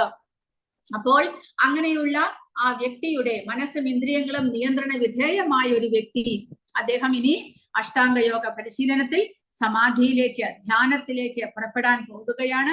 അദ്ദേഹത്തിന്റെ നില എന്താണ് എന്ന് ഈ 3 ശ്ലോകത്തിലൂടെ ഭഗവാൻ പറഞ്ഞു തരികയാണ്. മനസ്സിനെ കീഴടക്കിയവൻ ശാന്തി നേടുകയാൽ, കാരണം മനസ്സ് പിന്നീട് ഭൗതിക വിഷയങ്ങളിൽ വ്യാപരിക്കുന്നില്ല, അതിന് ഒരാഗ്രഹവും ഉണ്ടാകുന്നില്ല, ഒരു പ്ലാനും ചെയ്യുന്നില്ല, ഒന്നിനെ കുറിച്ചും ചിന്തിക്കുന്നില്ല. എങ്ങനെയാണോ ജീവാത്മാവ് പരിശീലനം നേടുന്നത് അതിൽ മാത്രമാണ് മനസ്സിനും ശ്രദ്ധ. അതുകൊണ്ട് ശാന്തി, പരമമായിട്ടുള്ള ശാന്തി നേടാൻ സാധിക്കുന്നു. പരമാത്മാവിനെ പ്രാപിച്ചു കഴിഞ്ഞിരിക്കുന്നു എന്നാണ് ഭഗവാൻ പറയുന്നത്. അങ്ങനെയുള്ള ആൾക്ക് തണുപ്പും ചൂടും സുഖവും ദുഃഖവും മാനവും അപമാനവും എല്ലാം ഒന്നുപോലെ തന്നെ, അതായത് ദ്വന്ദ്ങ്ങൾ, ഇതിനെയാണ് ദ്വന്ദ്ങ്ങൾ എന്ന് പറയുന്നത്. ശാരീരികമായിട്ട് മനസ്സിലുണ്ടാകുന്ന ഫീലിങ്സ് ആണ് അതെല്ലാം. ചിലത് നമുക്ക് ഇഷ്ടം, ചിലത് ഇഷ്ടമില്ല, ചിലത് നമ്മളെ അപമാനിക്കുന്നതായിട്ട് തോന്നുന്നു, ചിലത് നമ്മളെ മാനിക്കുന്നതായിട്ട് ബഹുമാനിക്കുന്നതായിട്ട് തോന്നുന്നു, ചിലത് നമുക്ക് സുഖം തരുന്നു, ചിലത് ദുഃഖം തരുന്നു. അതെല്ലാം ദ്വന്ദ്ങ്ങളാണ്. ദ്വന്ദ്ങ്ങളെ മറികടക്കുവാൻ മനസ്സിനെ കൺട്രോൾ ചെയ്തു കഴിഞ്ഞാൽ ആ വ്യക്തിക്ക് സാധിക്കുന്നു എല്ലാത്തിനെയും സമഭാവനയോടുകൂടി കാണുകയാണ് ചെയ്യുന്നത്. മനസ്സ് ബാഹ്യമായ മായാശക്തിയാൽ വഴി തെറ്റിക്കപ്പെടുമ്പോൾ മനുഷ്യൻ ഭൗതിക പ്രവർത്തനങ്ങളിൽ ഏർപ്പെട്ടു പോകുകയാണ്. ഏതെങ്കിലും ഒരു യോഗാനുഷ്ഠാനം വഴി മനോനിയന്ത്രണം നേടിയാൽ പ്രാപ്യസ്ഥാനം പൂജി എന്ന് കണക്കാക്കാം. ഏതെങ്കിലും ഒരു യോഗനിഷ്ഠയിലൂടെ, ഭക്തിയോഗമാണെങ്കിൽ വളരെ എളുപ്പമാണ്, കഠിനാധ്വാനം ഒന്നും ചെയ്യേണ്ടതായിട്ടില്ല. എന്നാൽ അഷ്ടാംഗ യോഗം, മറ്റുള്ള യോഗങ്ങളിലൂടെയെല്ലാം വളരെയധികം പ്രയാസപ്പെട്ട് ഇന്ദ്രിയങ്ങളെയും മനസ്സിനെയും നിയന്ത്രിക്കേണ്ടതാണ്. ജ്ഞാനം കൊണ്ടും സാക്ഷാത്കാരം കൊണ്ടും തികച്ചും സംതൃപ്തനായ ഒരാളെ ആത്മസാക്ഷാത്കാര നിഷ്ഠനായ യോഗി എന്ന് പറയാം. ആത്മസംയമിയായ അയാൾ അഭൗതികതയിൽ സ്ഥിതി ചെയ്യുന്നു. അയാളുടെ ദൃഷ്ടിയിൽ കല്ലും മണ്ണും സ്വർണവും ഒന്നുപോലെ തന്നെ. ജ്ഞാനം കൊണ്ടും സാക്ഷാത്കാരം കൊണ്ടും എന്ന് പറഞ്ഞാൽ, ജ്ഞാനം എന്ന് പറഞ്ഞാൽ അറിവ്, ആധ്യാത്മികമായിട്ടുള്ള അറിവ് കരസ്ഥമാക്കുന്നു. ഞാൻ ശരീരമല്ല ആത്മാവാണ് എന്നുള്ള അറിവ് ലഭിച്ചു കഴിഞ്ഞാൽ ആ ആത്മസാക്ഷാത്കാരത്തിന് വേണ്ടിയിട്ടുള്ള പ്രക്രിയയാണ് വിജ്ഞാനം എന്ന് പറയുന്നത്. ആത്മാവിനെ മോചിപ്പിക്കാനുള്ള പ്രക്രിയകൾ ഏതാണെങ്കിലും, ജ്ഞാനയോഗമോ കർമ്മയോഗമോ അഷ്ടാംഗയോഗമോ ഭക്തിയോഗമോ ഏതോ ആകട്ടെ, അത് നമ്മൾ പരിശീലിക്കുന്നു. നമ്മുടെ ശരീരം കൊണ്ട് ആ ജ്ഞാനം, നേടിയ ജ്ഞാനത്തെ പരിശീലിക്കുമ്പോൾ അത് വിജ്ഞാനമാകുന്നു. അത് ആത്മാവിനെ പരിശുദ്ധിയിലേക്ക് നയിക്കുന്ന ആ പ്രക്രിയകൾ. അങ്ങനെ ജ്ഞാനം കൊണ്ടും സാക്ഷാത്കാരം കൊണ്ടും തികച്ചും സംതൃപ്തനായ ഒരാൾ ആത്മീയ ജ്ഞാനവും കരസ്ഥമാക്കി അതിനനുസരിച്ച് ജീവിക്കുകയും ചെയ്യുന്ന വ്യക്തി, അയാളെ ആത്മസാക്ഷാത്കാര നിഷ്ഠനായ യോഗി എന്ന് വിളിക്കുന്നു. അദ്ദേഹം പിന്നീട് എന്താണ് അദ്ദേഹത്തിന്റെ ചിന്ത? ഭൗതികമായ വസ്തുക്കളോടുള്ള അദ്ദേഹത്തിന്റെ പ്രതികരണം എന്താണ്? കല്ലും മണ്ണും സ്വർണവും എല്ലാം ഒരേപോലെ കാണാൻ അദ്ദേഹത്തിന് സാധിക്കുന്നു. കാരണം താൻ ശരീരമല്ല എന്നുള്ള അവബോധം വരുമ്പോൾ പിന്നീട് ഭൗതികമായ വസ്തുക്കൾ എന്തിനാണ് അദ്ദേഹത്തിന് വേണ്ടത്? ഭൗതികമായ വസ്തുക്കൾ ശരീരത്തിന്റെ ഉത്കൃഷ്ടതയ്ക്ക് അല്ലെങ്കിൽ ശരീരത്തിന്റെ എന്താണ് ശരീരത്തിന് മോടി പിടിപ്പിക്കാനോ അതിനെല്ലാം വേണ്ടിയിട്ടാണ് നമ്മൾ സ്വർണമെല്ലാം ഉപയോഗിക്കുന്നത്. പക്ഷേ താൻ ആത്മാവാണ്, ശരീരവുമായിട്ട് തനിക്ക് യാതൊരു ബന്ധവുമില്ല, ശരീരം തന്റെ ഒരു മെഷീൻ മാത്രമാണ് എന്നുള്ള ആ ഒരു അവസ്ഥയിലേക്ക്, ആ ഒരു അറിവിലേക്ക് നമ്മൾ ഉയരുമ്പോൾ നമുക്ക് പിന്നെ ശാരീരികമായിട്ടുള്ള സുഖം തരുന്ന വസ്തുക്കളോട് ആകർഷണം ഉണ്ടാകുന്നില്ല എന്നാണ് പറയുന്നത്. നിയന്ത്രിത മനസ്സുള്ള ഒരു വ്യക്തിയുടെ ലക്ഷണങ്ങൾ, അതാണ് യോഗായുരൂഢ ഘട്ടം എന്ന് പറയുന്നത്. അതാണ് ഇവിടെ പറയുന്നത്. എല്ലാ ഭൗതിക അസ്തിത്വത്തോടും ദ്വന്ദ്ങ്ങളോടും പൂർണ്ണമായും നിഷ്പക്ഷത പുലർത്തുക. മനസ്സിനെ ഒരു സുഹൃത്താക്കിയാൽ ഇനി പറയുന്ന ലക്ഷണങ്ങൾ ക്രമത്തിൽ വികസിക്കുന്നു. അതായത് എല്ലാ ഭൗതിക അസ്തിത്വത്തിനും ദ്വന്ദ്ങ്ങൾക്കും പൂർണ്ണമായ നിഷ്പക്ഷത, എല്ലാ വസ്തുക്കളെയും ഒരേപോലെ കാണുന്നു. കല്ലുകൾ, സ്വർണം, പിന്നെ മണ്ണ് എല്ലാം ഒരേപോലെ കാണുവാൻ സാധിക്കുന്നു. ജ്ഞാനവും വിജ്ഞാനവും കൊണ്ട് പൂർണ്ണ സംതൃപ്തിയും നേടാൻ സാധിക്കുന്നു. എല്ലാ ആളുകളെയും ഒരേപോലെ കാണുന്നു. അതാണ് അടുത്ത ശ്ലോകത്തിൽ പറയുന്നത്. എല്ലാ ആളുകളെയും എന്ന് പറഞ്ഞു കഴിഞ്ഞാൽ സ്വന്തം സുഹൃത്തുക്കൾ, ഗുണകാംക്ഷികൾ, ശത്രുക്കൾ, ഉദാസീനന്മാർ, ഈർഷ്യാലുക്കൾ, ബന്ധുക്കൾ, സജ്ജനങ്ങൾ, പാപികൾ എന്നിവരെയെല്ലാം സമഭാവനയോടുകൂടി വീക്ഷിക്കുന്നവർ അല്പം കൂടി പുരോഗതി നേടിയവരാണ്. അപ്പോൾ ആദ്യമായിട്ട് മനസ്സിനെ കീഴടക്കി ശാന്തി നേടാൻ സാധിക്കുന്നു. രണ്ടാമതായിട്ട് അങ്ങനെയുള്ള വ്യക്തിക്ക് മാന അപമാനങ്ങളോ ശീതോഷ്ണങ്ങളോ ഒന്നും തന്നെ ബാധിക്കുന്നില്ല. കൂടാതെ സമഭാവനയോടുകൂടി പ്രവർത്തിക്കുന്നത് കൊണ്ട്, ആത്മീയ ജ്ഞാനം നേടിയത് കൊണ്ട് ഭൗതിക വസ്തുക്കളോട് ആകർഷണം ഉണ്ടാകുന്നില്ല. മൂന്നാമതായിട്ട് എല്ലാ ജീവജാലങ്ങളും ആത്മാക്കളായിട്ട് കാണുവാൻ സാധിക്കുന്നു. ശാരീരിക ബോധത്തിലല്ല, ആത്മീയ തലത്തിൽ ചിന്തിക്കുന്നു എന്നാണ് മൂന്നാമത്തെ ശ്ലോകത്തിലൂടെ പറയുന്നത്. അത് അത്രമാത്രം പുരോഗതി നേടാനായിട്ട് അദ്ദേഹത്തിന് സാധിക്കുന്നു. എല്ലാ ജീവജാലങ്ങൾക്കും ഉദ്ദേശിച്ച ലക്ഷ്യമാണ് പരമാത്മാവായി എല്ലാവരുടെയും ഹൃദയത്തിൽ ഇരിക്കുന്ന പരമപുരുഷന്റെ കൽപ്പനകൾ പാലിക്കുക. തെറ്റിദ്ധരിക്കപ്പെട്ട മനസ്സ് കാരണം ലക്ഷ്യത്തിൽ നിന്ന് വ്യതിചലിക്കേണ്ടി വരും. നേരെ മറിച്ച് മനസ്സ് കൺട്രോളിലായി കഴിഞ്ഞാൽ നമുക്ക് നമ്മുടെ ലക്ഷ്യത്തെ പ്രാപിക്കാൻ സാധിക്കുന്നു. ലൗകികമായ പാണ്ഡിത്യം മാത്രം പോരാ, പരമസത്യം തിരിച്ചറിയാനുള്ള ഗ്രന്ഥജ്ഞാനം, തിരിച്ചറിയാതെയുള്ള ഗ്രന്ഥജ്ഞാനം നിഷ്ഫലമാണ്. അപ്പോൾ അറിവ് എങ്ങനെ സാക്ഷാത്കരിക്കാൻ സാധിക്കുന്നു? ഭഗവാന് അഥ ശ്രീകൃഷ്ണ നാമാദി ന ഭവേത് ഗ്രാഹ്യമിന്ദ്രിയൈഹി സേവോന്മുഖേഹി ജിഹ്വാദൗ സ്വയമേവ സ്ഫുരത്യതഃ. ഭഗവാന്റെ സേവനങ്ങൾ ചെയ്യാതെ നമുക്ക് ആത്മീയ ജ്ഞാനം സ്വീകരിക്കാനായിട്ട് സാധ്യമല്ല.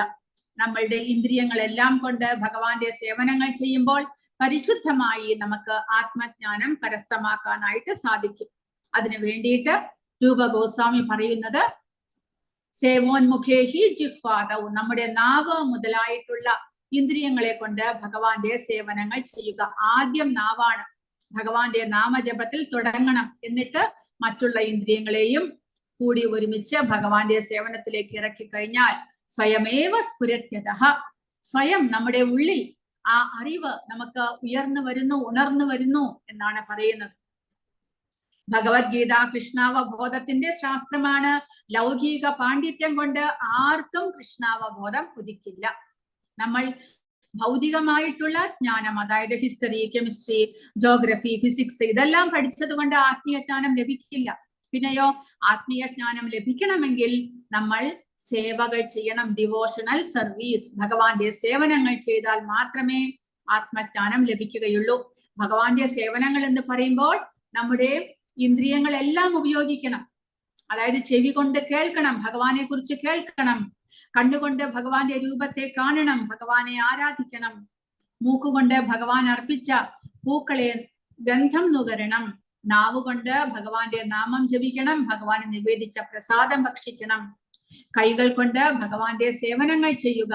അങ്ങനെ നമ്മുടെ എല്ലാ ഇന്ദ്രിയങ്ങളെയും കൊണ്ട് ഭഗവാന്റെ സേവനങ്ങൾ ചെയ്യുമ്പോൾ, അതായത് നവവിധ ഭക്തിയുത സേവനം, ശ്രവണം, കീർത്തനം മുതലായിട്ടുള്ള ഭക്തിയുത സേവനങ്ങളിലേക്ക് നമ്മുടെ ഇന്ദ്രിയങ്ങളെ എല്ലാം ഉപയോഗിച്ചാൽ മാത്രമേ നമുക്ക് ആത്മജ്ഞാനം അല്ലെങ്കിൽ ഭഗവാനെ കുറിച്ചുള്ള അറിവ് കരസ്ഥമാക്കാൻ സാധിക്കുകയുള്ളൂ. വിശുദ്ധ പ്രജ്ഞനായ ഒരാളുമായി സഹവസിക്കാൻ ഒരാൾക്ക് ഭാഗ്യം ഉണ്ടായിരിക്കണം. അതുകൂടാതെ ഇതെല്ലാം മനസ്സിലാക്കാനായിട്ട് നമുക്ക് ഒരു ഭക്തരിൽ നിന്ന്, ആചാര്യരിൽ നിന്ന് ഉപദേശവും ലഭിക്കണം. അങ്ങനെ നമുക്ക് ആത്മജ്ഞാനം നേടാനായിട്ട് സാധിക്കുന്നു. കൃഷ്ണാവബോധമുള്ള ഒരു വ്യക്തി ആത്മസാക്ഷാത്കാരം സിദ്ധിച്ചവനാണ്. ശുദ്ധ ഭക്തിപൂർവകമായ സേവനത്തിൽ സംതൃപ്തനായി. അതിനാൽ കൃഷ്ണന്റെ കരുണ മൂലം അവൻ ജ്ഞാനത്തെ സാക്ഷാത്കരിച്ചു. അതീന്ദ്രിയ ജ്ഞാനി തന്റെ ഉത്തമ വിശ്വാസത്തിൽ ഉറച്ചു നിൽക്കുന്നു. വെറും പാണ്ഡിത്യമുള്ളവർ എളുപ്പത്തിൽ വ്യാമോഹിതരാവുകയോ പ്രത്യക്ഷ വൈരുദ്ധ്യങ്ങളാൽ അമ്പരന്നു പോവുകയോ ചെയ്തേക്കാം. കാരണം ഭൗതിക പാണ്ഡിത്യം മാത്രമുള്ള വ്യക്തി തന്റെ പാണ്ഡിത്യത്തിൽ അഹങ്കരിക്കുന്നു. പക്ഷേ അത് വ്യാമോഹത്തിലേക്ക് അയാളെ കൊണ്ടുപോകുന്നു. കാരണം ഭഗവാനുമായിട്ട് ബന്ധപ്പെടുന്നില്ല, ആത്മീയ ജ്ഞാനമില്ല. താൻ സമ്പാദിച്ച, തന്റെ സ്വന്തം ശക്തി കൊണ്ട് സമ്പാദിച്ച അറിവിനെയാണ് അയാൾ വിലമതിക്കുന്നത്.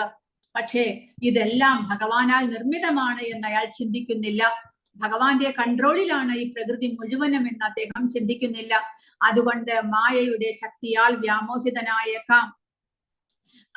മറ്റുള്ളവർ അമൂല്യമെന്ന് കരുതാവുന്ന പാണ്ഡിത്യവും ലൗകികമായിട്ടുള്ള പാണ്ഡിത്യവും മാനസികമായ ഊഹാപോഹങ്ങളും ചരൽക്കല്ലുകളെക്കാൾ വിലപ്പെട്ടവയല്ല. എന്നാൽ ആത്മീയ ജ്ഞാനം ലഭിച്ച ഒരാൾക്ക് മനസ്സിലാക്കാൻ സാധിക്കുന്നു, ഇതെല്ലാം വെറുതെ. ശരീരം നശിക്കുന്നതോടുകൂടി ഈ പാണ്ഡിത്യവും പോകുന്നു, സമ്പത്തും പോകുന്നു, എല്ലാം നഷ്ടപ്പെടുന്നു. പിന്നീട് അതെല്ലാം കൂട്ടിവെച്ചത് അവിടെ തന്നെ ഉണ്ടാകും. നമ്മൾ ജീവാത്മാവിന് പോകേണ്ടി വരും.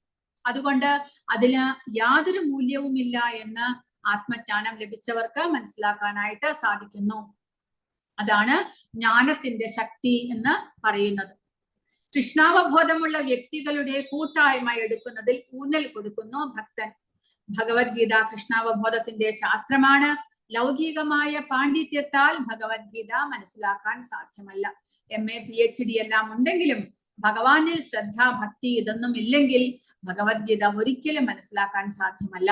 എന്നാലോ ഇത്രമാത്രം ഡിഗ്രികളൊന്നും ഇല്ലെങ്കിൽ കൂടെ ഭഗവാനിൽ ശ്രദ്ധാഭക്തിയുണ്ട്, ഗുരുവിന്റെ നിർദ്ദേശത്തെ അനുസരിക്കുന്നു എന്നുണ്ടെങ്കിൽ അദ്ദേഹത്തിന് ഭഗവത്ഗീത വളരെ എളുപ്പത്തിൽ മനസ്സിലാക്കാൻ സാധിക്കും.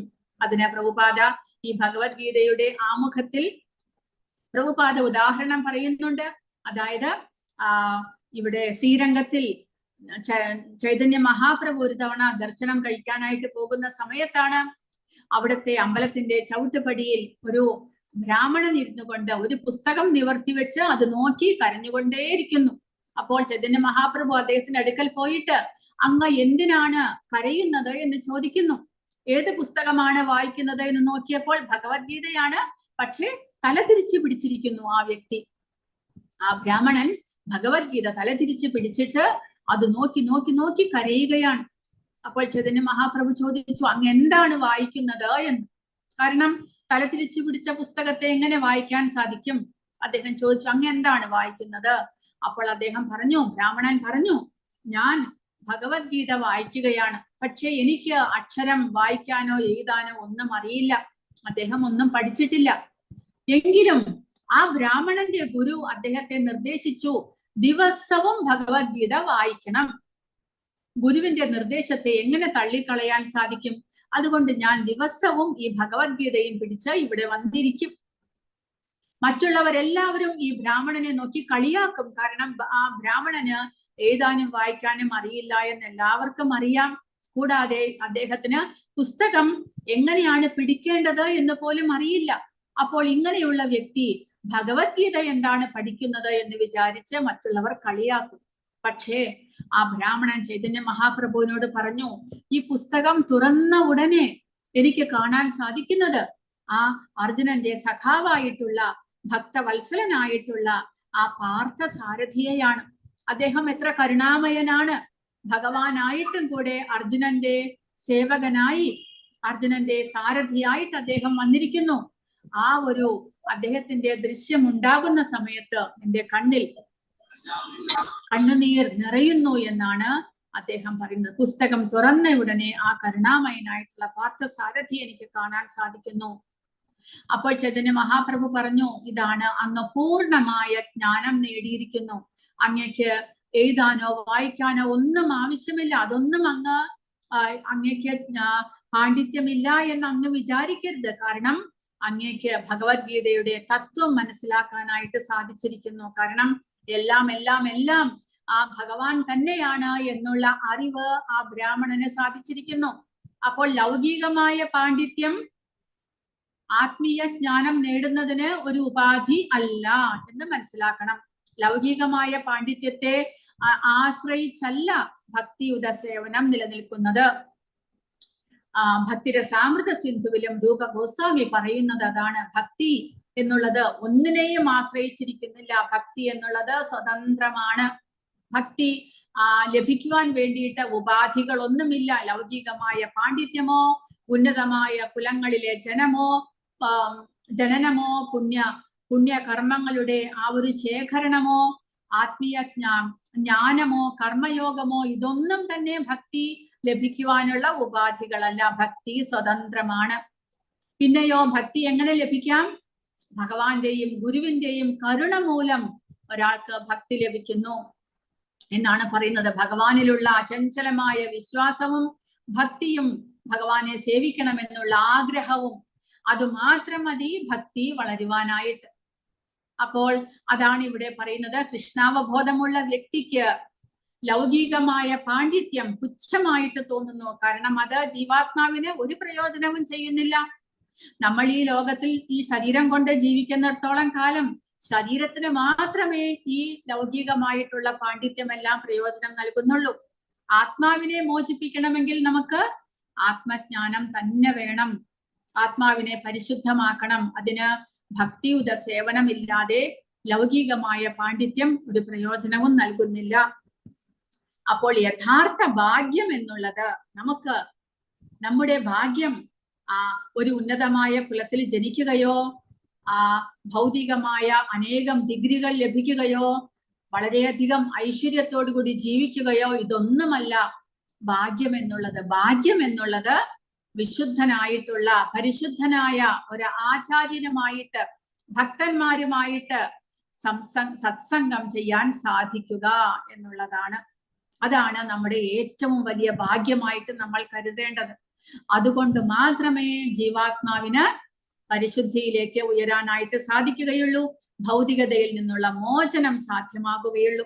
അല്ലാതെ മറ്റെല്ലാം ലഭിച്ചാലും ഉന്നത കുലത്തിൽ ജനനം, വളരെ ഐശ്വര്യത്തോടു കൂടിയുള്ള ജീവനം, വളരെയധികം ഭൗതിക പാണ്ഡിത്യം ഇതെല്ലാം ഉണ്ടെങ്കിലും ഭഗവാനോടുള്ള സേവനമില്ലെങ്കിൽ, ഭക്തിയുത സേവനമില്ലെങ്കിൽ, ഭഗവാനിൽ വിശ്വാസമില്ലെങ്കിൽ എല്ലാം തീർന്നില്ലേ?